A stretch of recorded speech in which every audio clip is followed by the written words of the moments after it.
The Trump administration is canceling nearly $8 billion in federal grants for clean energy projects in 16 states.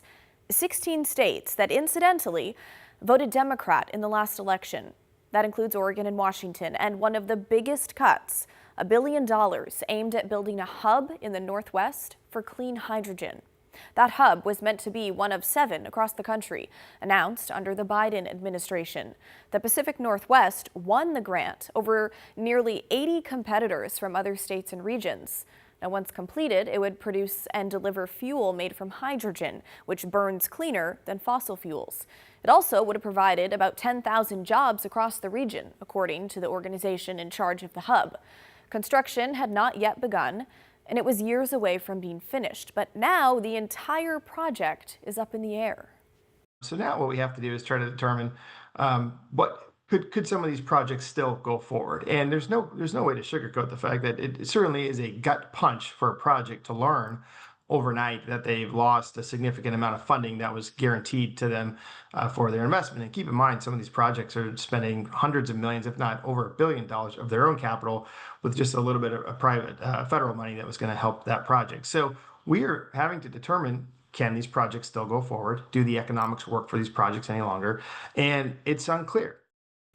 The hydrogen hub is one project losing federal funding, but dozens of others are too. About $450 million worth of grants in Oregon alone.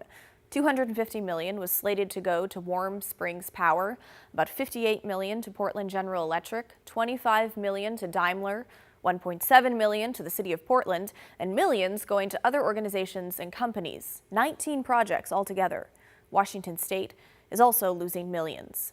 Okay, PGE sent us a statement saying the federal grants that PGE was awarded support investments in the reliability of Oregon and the region's electrical system and help keep electricity prices as low as possible for customers.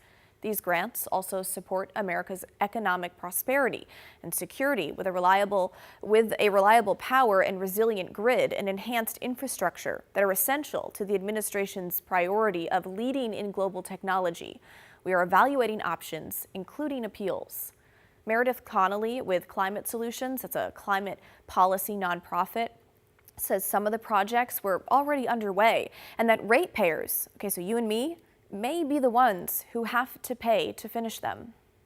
To improve our grid and make it stronger in the face of wildfires and to increase transmission to get more energy to the Willamette Valley, to put in EV charging in the city of Portland, all kinds of projects we were counting on.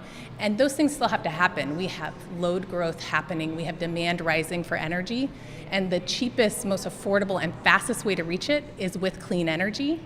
And so now we still have to get there, but it could cost Oregonians more than it would before. And we are already grappling with high energy rates and utility increases. And so it's really devastating because Oregonians are probably going to be the ones who pick up the tab.